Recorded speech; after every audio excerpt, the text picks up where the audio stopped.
Shalom, saya atas nama Melian Tierlin Otto, kelas A semester 2 Prodi Penyuluh Agama dengan NIM 105/2023-001.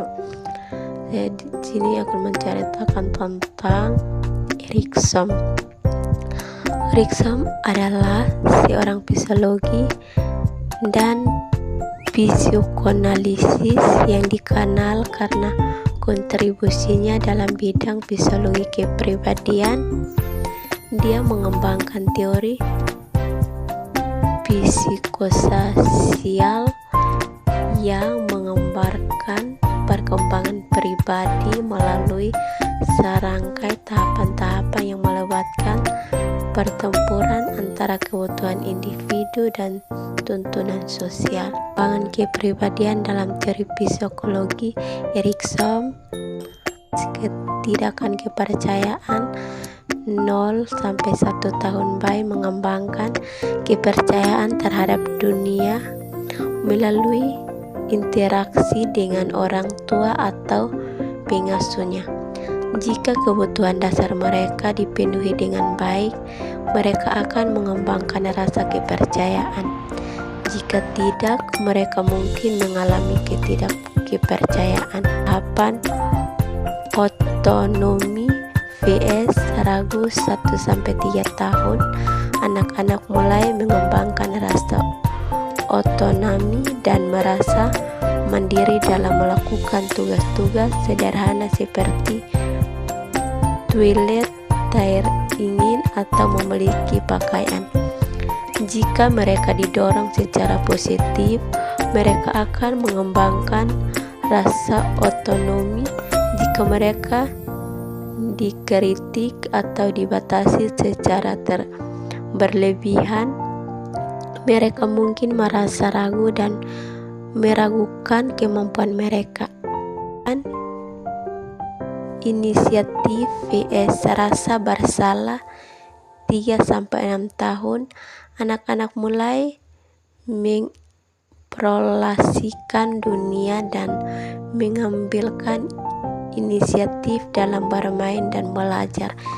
Jika mereka didukung dan diizinkan untuk bereksperimentisme, mereka akan mengembangkan rasa inisiatif. Namun jika mereka dihakimi atau dibatasi, mereka mungkin merasa bersalah.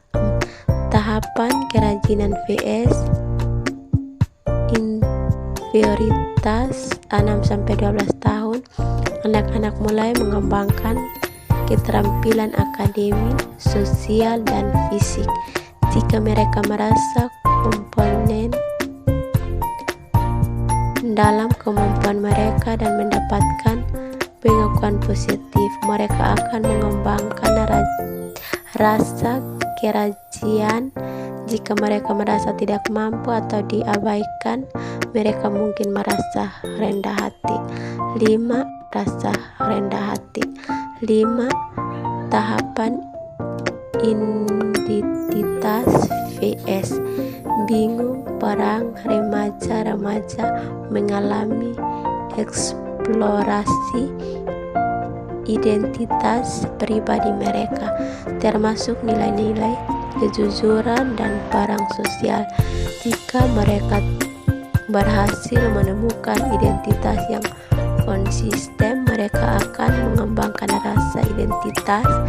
Jika mereka merasa bingung atau tidak yakin tentang identitas, mereka mungkin merasa kebingungan perang. 6. Tahapan intimitas vs isolasi dewasa awal. Orang dewasa awal mencari hubungan inti dengan orang lain dan membentuk ikatan emosional yang mendalam. Jika mereka mampu membentuk hubungan yang sehat dan saling mendukung, mereka akan mengembangkan rasa intimitas. Jika mereka gagal dalam hubungan atau mengalami isolasi, produktif vs tanagasi dewasa pertengahan orang dewasa.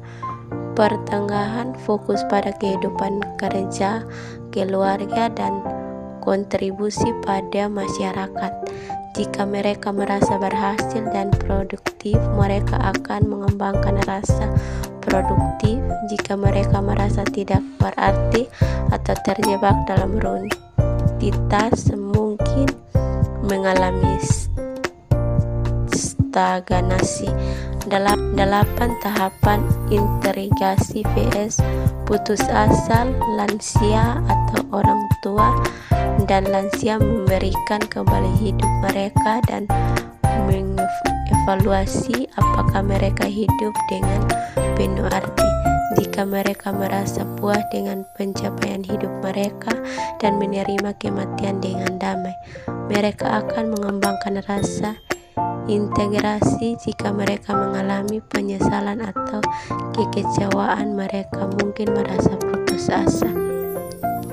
Itulah gambaran umum mengenai tahapan-tahapan dalam teori psikososial Erikson. Penting untuk dicatat bahwa teori telah dikirim